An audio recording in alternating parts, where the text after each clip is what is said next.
সুপ্রিয় শিক্ষার্থীবৃন্দ, কেমন আছো তোমরা?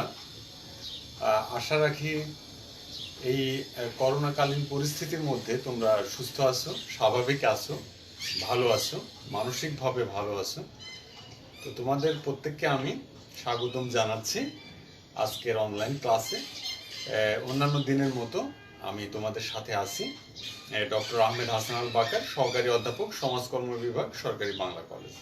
সমাজকর্ম বিভাগ এবং সরকারি বাংলা কলেজের পক্ষ থেকে তোমাদের আন্তরিক অভিনন্দন এবং স্বাগত।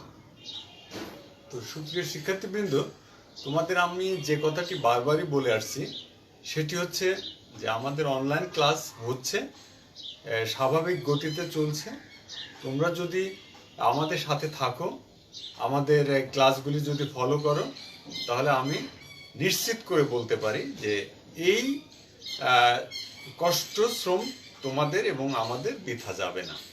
কারণ আমরা হয়তো খুব অচিরেই এই অস্বাভাবিক পরিস্থিতি থেকে উত্তরণ লাভ করব এবং সেই মাহেন্দ্রক্ষণে যখন আমরা পৌঁছাবো, তখন যদি আমরা নিজেকে প্রস্তুত করতে না পারি, অর্থাৎ আমরা যদি আমাদের এই কাঙ্ক্ষিত একাডেমিক কার্যক্রম যদি চালিয়ে নিতে না পারি, তাহলে হয়তো আমাদের পরবর্তীতে কষ্টটা আরও বেশি হবে। সুতরাং তোমরা যদি রেগুলার এই অফুরন্ত সময়ে যদি কিছুটা হলেও শ্রম দাও, তাহলে আমার মনে হয় যে আমাদের শ্রম সার্থক হবে। তো চলো, আজকে আর কথা নয়, আমরা চলে যাই আমাদের আজকের ভার্চুয়াল ক্লাসে। তো আমি আজকে পুরা সময়টুকুই থাকবো দ্বিতীয় বর্ষের ছাত্রছাত্রীদের নিয়ে, অর্থাৎ আজকে 19 নভেম্বর 2020। এই 19 নভেম্বর 2020-তে আজকে আমাদের অনলাইন রুটিন অনুযায়ী যে ক্লাসটি ডিজাইন করা আছে সেটি হচ্ছে 208 নম্বর সমাজকর্ম ক্লাসের, সেটি হচ্ছে তার এই ক্লাসের ধারাবাহিকতায় আমরা অর্থাৎ চ্যাপ্টার 4 থেকে আলোচনা করব। 208 নম্বর কোডে যেটা ছিল আমাদের ডেমোগ্রাফিক ইস্যুস বা পপুলেশন সায়েন্স থেকে আমরা আলোচনা করছিলাম পপুলেশন সায়েন্স। তো চ্যাপ্টার 4-এ আমরা গতদিন আলোচনা করেছি ম্যালথুসিয়ান থিওরি সম্পর্কে। তোমরা হয়তো জানো যে ম্যালথাসের জনসংখ্যা তত্ত্ব সম্পর্কে আমরা আলোচনা করেছি। তো আজকে আমরা আলোচনা করব আমাদের দ্বিতীয় যে পপুলেশন থিওরি আছে সেটা সম্পর্কে, অর্থাৎ optimum population theory. Optimum population theory অর্থাৎ এটাকে বলা হয় কাম্য জনসংখ্যা তত্ত্ব। এই কাম্য জনসংখ্যা তত্ত্বটি আসলে একটি খুবই জনপ্রিয় এবং বেশ গ্রহণযোগ্য একটি থিওরি, যে থিওরির মাধ্যমে আমরা জনসংখ্যার গতি, প্রকৃতি, মাথাপিছু আয়, ইনকাম সম্পর্কে আমরা জানতে পারব। এই অপটিমাম থিওরি হচ্ছে, তোমরা জানো যে জনসংখ্যাকে আমরা বোঝা মনে করি, আবার জনসংখ্যাকে সম্পদ মনে করি। একে এক একটি দেশ এক এক রকম মনে করে, কারণ যারা জনসংখ্যাকে নিয়ন্ত্রণ করতে পারে তারা জনসংখ্যাকে সম্পদ, আর যারা পারে না তারা হচ্ছে বোঝা। তো বোঝা আর সম্পদের মধ্যে একটু পার্থক্যটা হচ্ছে এই যে আমার একটি দেশের মাথাপিছু উৎপাদন, মাথাপিছু আয় যদি জনসংখ্যার অনুপাতে বা আনুপাতিক হারে হয়ে থাকে, তাহলে সেটি অপটিমাম হবে। আর যদি মাথাপিছু ইনকামের থেকে যদি জনসংখ্যা বেশি হয়ে যায়, সেটা যেমন খারাপ, আবার মাথাপিছু ইনকামের থেকে জনসংখ্যা কম হয়ে যায়, সেটাও কিন্তু খারাপ। অর্থাৎ জনসংখ্যা হতে হবে একটি মিনিমাম ম্যাক্সিমাম মার্জিনাল লেভেলে, অর্থাৎ এটি হবে যে এমন একটি স্ট্যান্ডার্ড জনসংখ্যা যেটির সর্বোচ্চ বেনিফিট আমরা নিতে পারব। অর্থাৎ একটি দেশের জনগণের মাথাপিছু উৎপাদন এবং মাথাপিছু আয় যখন সর্বোচ্চ পর্যায়ে পৌঁছায়, তখন একটি দেশে যে পরিমাণ জনসংখ্যা থাকে ওই সময়ের জন্য, তখন সেই জনসংখ্যাকে বলা হয় কাম্য জনসংখ্যা। কাম্য মানে যেটা আমি এক্সপেক্ট করি, অপটিমাম বা কাম্য জনসংখ্যা। অর্থাৎ আমি তোমাদেরকে যদি আরেকটু বুঝিয়ে বলি তাহলে, যে আমার উৎপাদন এবং মাথাপিছু আয় এমন লেভেলে উঠবে যখন আমার জনসংখ্যাটা সর্বোচ্চ বা স্ট্যান্ডার্ড লেভেলে থাকে। অর্থাৎ সর্বোচ্চ মাথাপিছু আয় যখন একটি দেশের সমস্ত জনগণ ভোগ করবে তখন। এর থেকে যদি আবার কমে যায় তাহলে বুঝতে হবে যে জনসংখ্যা কমছে না জনসংখ্যা বেড়ে যাচ্ছে। কারণ আমার প্রচুর সম্পদ আছে কিন্তু জনসংখ্যা নাই, তাহলে কিন্তু আমার উৎপাদন সর্বোচ্চ হবে না। আবার সম্পদ আছে কম কিন্তু জনসংখ্যা বেশি, তখনও কিন্তু তোমার উৎপাদন সর্বোচ্চ হবে না, মাথাপিছু আয় সর্বোচ্চ হবে না। সুতরাং উৎপাদন এবং মাথাপিছু আয় যখন আমি সর্বোচ্চ পর্যায়ে রাখতে পারবো তখনই কিন্তু একটি চমৎকার জনসংখ্যা আমরা পাবো, সেটি হচ্ছে জনসংখ্যার কাম্যতা বা কাম্য জনসংখ্যা। তো চলো আমরা একটু বইয়ের ভাষায় কি আছে সেটি একটু দেখে নিই।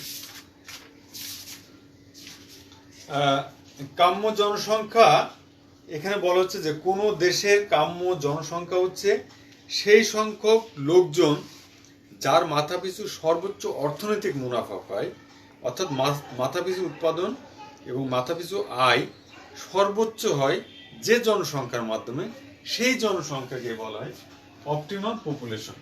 আর এই অপটিমাম পপুলেশন নিয়ে যে তত্ত্ব অর্থনীতিবিদরা প্রদান করছে সেটি হচ্ছে অপটিমাম থিওরি। তোমরা কি আমার কথা শুনতে পাচ্ছ? হ্যাঁ, আমার মনে হয় যে শোনা যায়।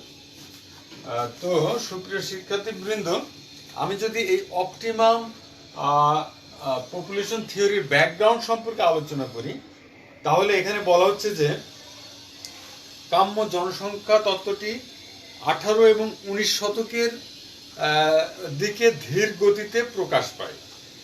তোমরা জানো জন স্টুয়ার্ট মিল রাজনৈতিক অর্থনীতির প্রবন্ধে 1948 সালে সর্বপ্রথম কাম্য জনসংখ্যা তত্ত্বটি প্রকাশ করে। তারপরে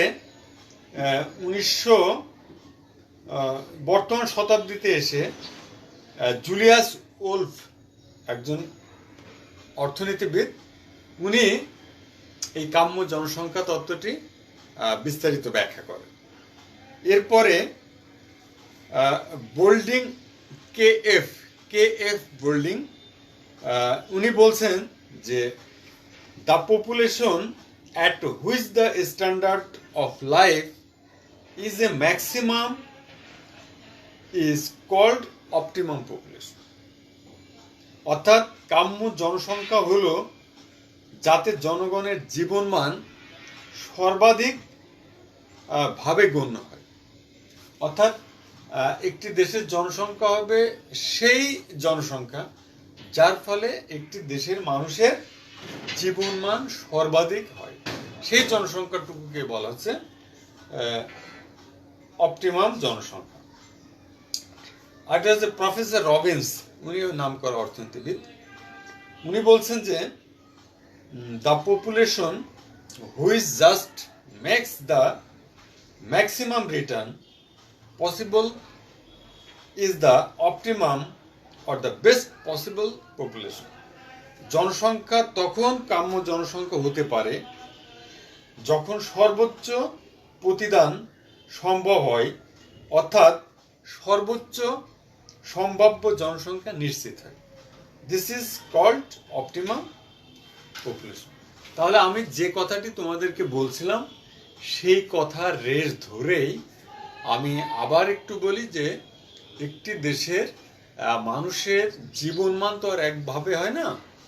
জীবনমান স্ট্যান্ডার্ড হয় তোমার যখন আমার উৎপাদন, মাথাপিছু উৎপাদন সর্বোচ্চ হবে, যখন আমার মাথাপিছু আয় সর্বোচ্চ হবে, যখন আমার জাতীয় আয় সর্বোচ্চ হবে, যখন আমার হেলথ ফ্যাসিলিটিস চমৎকার থাকবে, তখনই হয় একটি দেশের জীবনমান জনসংখ্যা। তবে ওই দেশের সম্পদ এবং উৎপাদন আয় অনুযায়ী জনসংখ্যা থাকতে হবে। তোমরা জানো যে কানাডা একটি দেশ, অস্ট্রেলিয়া একটি দেশ যাদের প্রচুর সম্পদ আছে কিন্তু জনসংখ্যা খুবই কম। অর্থাৎ তাহলে প্রশ্নটা হচ্ছে যে ওই দেশের সম্পদ কি সঠিকভাবে ব্যবহার হচ্ছে? আমার মনে হয় হচ্ছে না। কারণ একটি বিশাল দেশের সম্পদ নিয়ন্ত্রণের জন্য, মাথাপিছু আয় সর্বোচ্চ করার জন্য যে পরিমাণ জনসংখ্যা থাকা দরকার সেই পরিমাণ জনসংখ্যা না যদি থাকে তাহলে সর্বোচ্চ উৎপাদন বা সর্বোচ্চ কল্যাণ নিশ্চিত হবে। সুতরাং আমার মনে হয় যে তাদের জনসংখ্যা অপটিমাম নেই। প্রচুর সম্পদ আছে হয়তো জনগণের, কিন্তু জনসংখ্যাটা কাম্য হচ্ছে না। এটাই হচ্ছে বিষয়। অর্থাৎ আমার সর্বোচ্চ উৎপাদন, সর্বোচ্চ কি বলে মাথাপিছু আয়ের জন্য যে জনসংখ্যার দরকার সেটি হচ্ছে আমাদের এক কথায় কাম্য জনসংখ্যা। তো কাম্য জনসংখ্যার হতে গেলে কয়েকটি শর্ত লাগবে।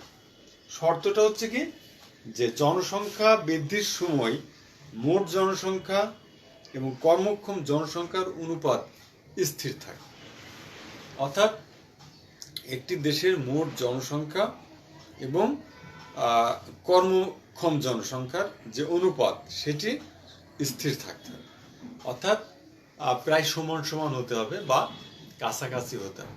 আমার একটি দেশের যদি জনসংখ্যা থেকে কর্মক্ষম জনসংখ্যা কম হয়ে যায় সেটিও যেমন ভালো না, আবার উৎপাদনের থেকে, সম্পদের থেকে জনসংখ্যা কম সেটিও ভালো। তারপরে বলছে একটি শর্ত, তারপরে বলছে কর্মক্ষম জনসংখ্যার মাথাপিছু উৎপাদন ঘন্টাপ্রতি স্থির থাকতে হবে। অর্থাৎ আপ ডাউন করা যাবে না, স্থির ওই সময়ের জন্য ফিক্স থাকতে হবে। অর্থাৎ ঘন্টাপ্রতি কত উৎপাদন করব সেটি আমার ফিক্স থাকবে।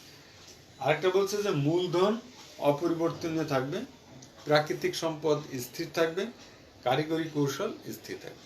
অর্থাৎ আমি যখন বলছি যে একটি দেশের অপটিমাম জনসংখ্যা কখন আমি নির্ণয় করব, যখন নির্ণয় করব তখন ওই দেশের সম্পদ, সময়, মূলধন, কারিগরি বা টেকনিক্যাল যে সাপোর্ট, এগুলা যদি স্থির থাকে তাহলে আমি নির্ণয় করতে। আমি নির্ণয় করতে করতে হঠাৎ পরের দিন দেখা গেল যে বিশাল এক খনিজ সম্পদ আবিষ্কার হয়ে সেখান থেকে লক্ষ লক্ষ ব্যারেল তেল বা স্বর্ণ উৎপাদন হচ্ছে, তখন কিন্তু এই থিওরিটা ওই সময়ের জন্য প্রযোজ্য হবে না। তো এই হচ্ছে আমার। আরেকটা বলছে যে উন্নত জ্ঞান, সাংস্কৃতিক জীবনযাত্রা এগুলি ঠিক থাকবে। তো কাম্য জনসংখ্যা কিভাবে নির্ণয় করা যায় সেটি আমরা আলোচনা করব।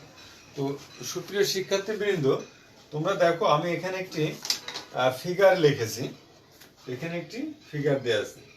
এখানে ও এক্স এটি একটি অক্ষ, তোমরা জানো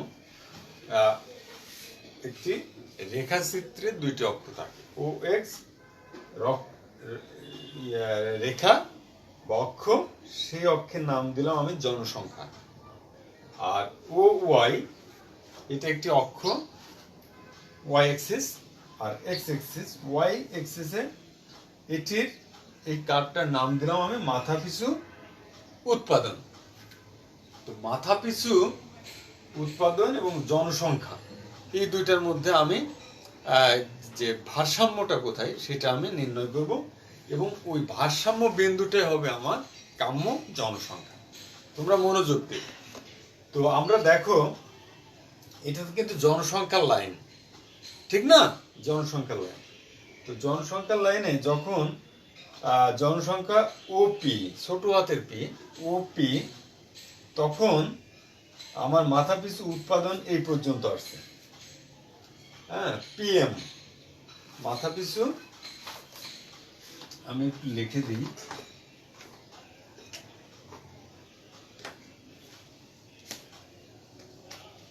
জনসংখ্যা যখন ওপি, ছোট হাতের ওপি, মাথাপিছু তখন পিএম। ক্লিয়ার? যখন ছোট হাতের জনসংখ্যা ওপি তখন মাথাপিছু পিএম। যখন দেখো জনসংখ্যা অনেক বেড়ে গিয়ে কোটি হলো, তখন উৎপাদন কিন্তু টিএস। জনসংখ্যা বেড়ে গেল, উৎপাদন টিএস হয়ে গেল। আবার জনসংখ্যা যখন ওপি, বড় হাতের পি, তখন আমার এইখানে এসে সর্বোচ্চ উৎপাদন হচ্ছে পিএম, বড় হাতের পিএম, ঠিক না? তাহলে আমার এই বিন্দুতে গিয়ে সর্বোচ্চ উৎপাদন হচ্ছে। আমার জনসংখ্যা কম, উৎপাদন কম। জনসংখ্যা পিতে গিয়ে সর্বোচ্চ উৎপাদন হলো, বেড়ে। আবার জনসংখ্যা আরো বেড়ে গেল, তখন উৎপাদন কি হলো?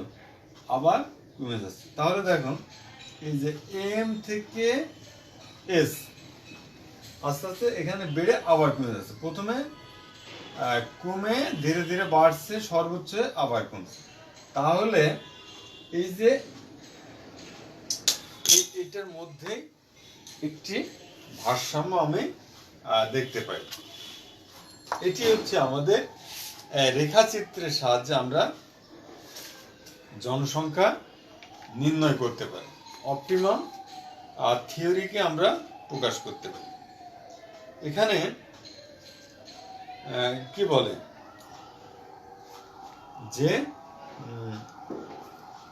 প্রফেসর ডাল্টন কাম্য জনসংখ্যা সম্পর্কে মতামত প্রদান করেছেন। তার মতে কাম্য জনসংখ্যা স্থির, ইহার সময় এবং ঘটনার প্রেক্ষিতে হয়। উনি একটি সূত্র প্রদান করছেন, সেটি হলো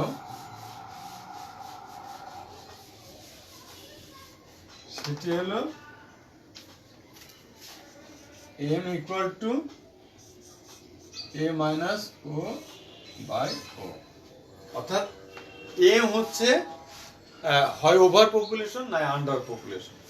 তো ওভার পপুলেশন অথবা আন্ডার পপুলেশন কি হয়, আর এ মানে হচ্ছে অ্যাকচুয়াল পপুলেশন, আর ও হচ্ছে অপটিমাম পপুলেশন।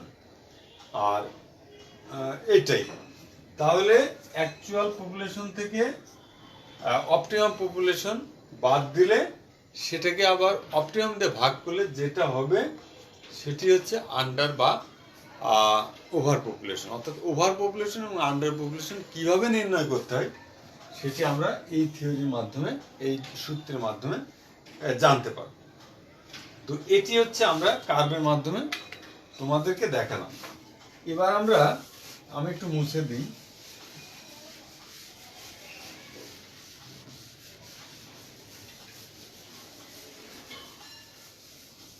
এবার যদি আমরা একটি সারণীর মাধ্যমে দেখি, সারণী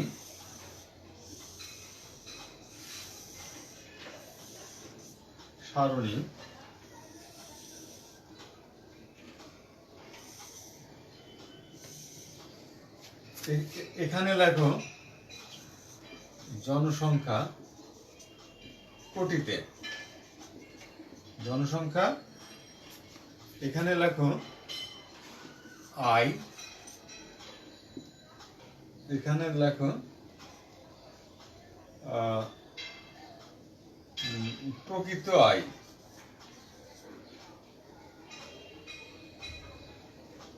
প্রকৃত মানে গড় আয় লেখো বা মাথা পিছু আয়।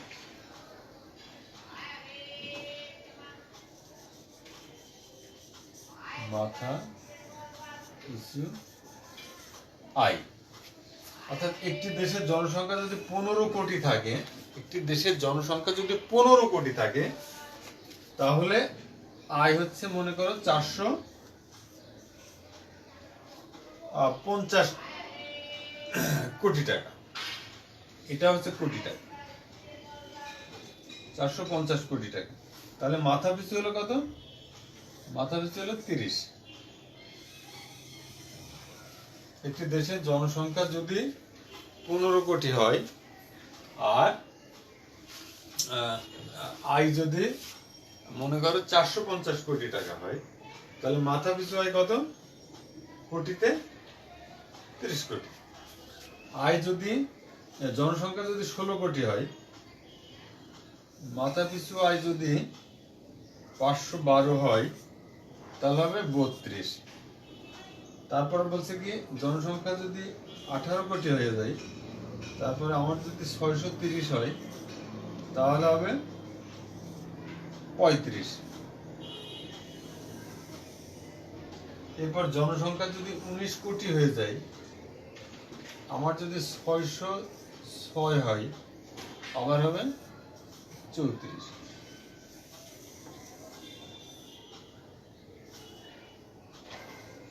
আবার জনসংখ্যা যদি 20 কোটি হয়ে যায়, আমার যদি মাথা পিছু 512 হয়, তাহলে কত হবে? 12 দুগুণে 40, তারপরে 112, ওই ধরো 26 কোটি। তাহলে দেখো যে এই 18 কোটিতে গিয়ে আমার সর্বোচ্চ মাথা পিছু এটা পাচ্ছে। প্রথমে কিন্তু 15 কোটিতে 30, 16 কোটিতে 32, 18 কোটিতে 35, আবার কিন্তু আস্তে আস্তে নিচে নেমে আসছে।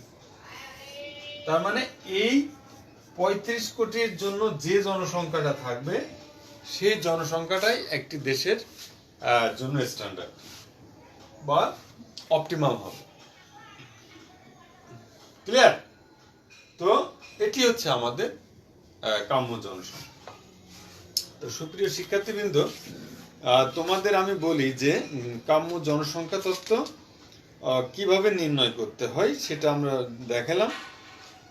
এর সুবিধাটা হচ্ছে যে শ্রমের কি বলে শ্রেণীবিভাগ সহজসাধ্য হয়, শ্রমিকদের উৎপাদন ক্ষমতা বৃদ্ধি পায়, দেশের সর্বপ্রকার প্রাকৃতিক সম্পদের ব্যবহার করা যায়, দেশের বেকারত্ব লাঘব হয়, জনসংখ্যার অপচয় হ্রাস ঘটে। জনসংখ্যার কিন্তু অপচয় হয় অনেক সময়। যেমন আমাদের দেশে চিন্তা করো, আমাদের যে পরিমাণ সম্পদ আছে, উৎপাদন আছে, তার সেখানে জনসংখ্যা একটু বেশি আমাদের। হ্যাঁ, তো সুতরাং আমরা কিন্তু আমাদের দক্ষ জনশক্তিকে যদি আরো উৎপাদনমুখী করতে পারি, তাহলে কিন্তু আরো উৎপাদন সম্ভব। কিন্তু আমরা সেটা পারছি না কোনো টেকনিক্যাল কারণে, বা আমাদের শিক্ষা ব্যবস্থার কারণে, বা কারিগরি শিক্ষার উপরে আমরা জোর না দিয়ে নাম সর্বস্ব কি বলে সার্টিফিকেটধারী হচ্ছে, কিন্তু আমরা কোনো উৎপাদন করতে পারছি না। ফলে আমাদের জনসংখ্যাটাও অপচয় হচ্ছে, এটি বলছে। তো দেশের জনসংখ্যার মাথাপিছু আয়ও বৃদ্ধি পায়। তো এটি হচ্ছে একটি আমার সুবিধা। আর কাম্য জনসংখ্যার কিছু সমালোচনা দেয়া আছে, সমালোচনাটা যদি আমি একটু দেখি, সেটি মূলত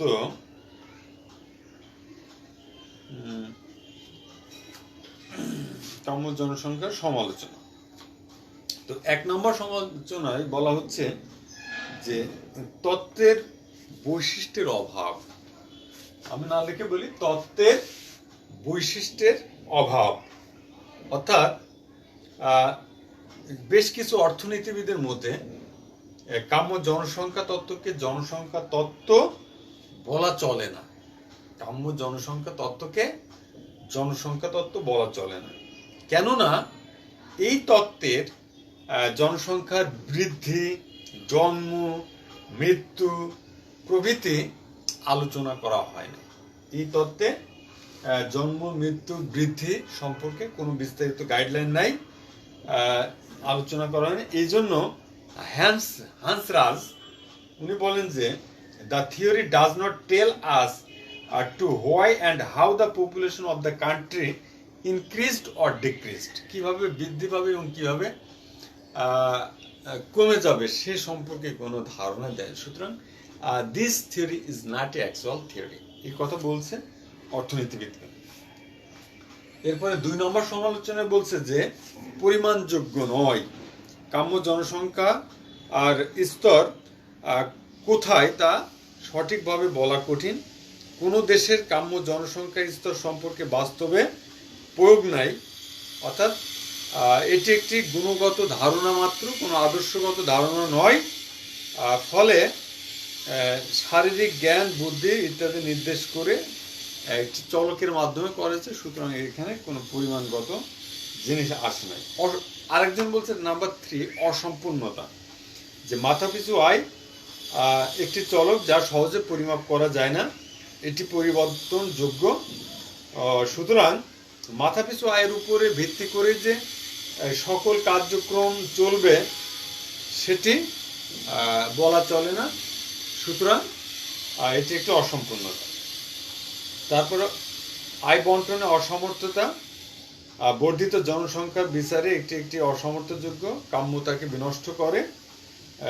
health is needed for happy and not for সর, স্বাস্থ্য কিন্তু সুখের জন্য, দুঃখের জন্য না।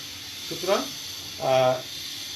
বন্টন ব্যবস্থা সম্পর্কে কিন্তু এই কাম্য জনসংখ্যা তত্ত্ববিদরা ভুল ব্যাখ্যা দিয়েছে। এটি হচ্ছে সমালোচনা। তারপর বলছে গাণিতিক সংজ্ঞার অভাব, সেখানে কোনো অ্যারিথমেটিক্যাল ডেফিনেশন নাই, এটি একটি।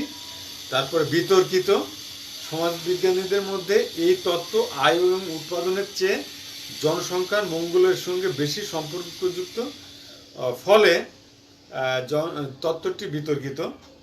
তারপরে কম উপযোগী, কেউ কেউ বলছেন যেটি একটি কাল্পনিক, বাস্তবসম্মত নয়। তারপর হ্রাস বৃদ্ধির উল্লেখ নেই, জনসংখ্যার স্বরূপ কী রকম হবে সেটি অনুপস্থিত। তো সব মিলে একটি সমালোচনা তো থাকবে। তো বলা হয় যে যেখানে 7 জন অর্থনীতিবিদ মিলিত হন সেখানে 8টি থিওরি ডেভেলপ, অর্থাৎ 7 জন অর্থনীতিবিদ থাকলে 8টি সমালোচনা দেখাবে। এটি হচ্ছে আমাদের যে কোনো বিষয়ের সমালোচনা।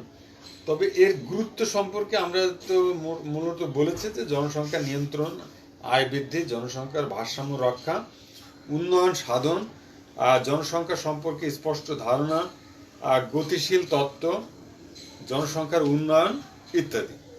তো এইগুলো হচ্ছে আমাদের এইটার গুরুত্ব সম্পর্কে বলা হয়েছে, যে কাম্য জনসংখ্যা নিয়মিকের অভাব ক্ষেত্রে তাই এর উত্তরণ সম্ভব। সব কিছুর পরিশেষে বলা যায় যে কাম্য জনসংখ্যা তত্ত্বটি যেহেতু মাথাপিছু আয় এবং উৎপাদন নিয়ে কথা বলছে, সেই মাথাপিছু আয় এবং উৎপাদন একটি দেশে বৃদ্ধি পায় যদি এই থিওরির আমরা গাইডলাইনটা ফলো করি।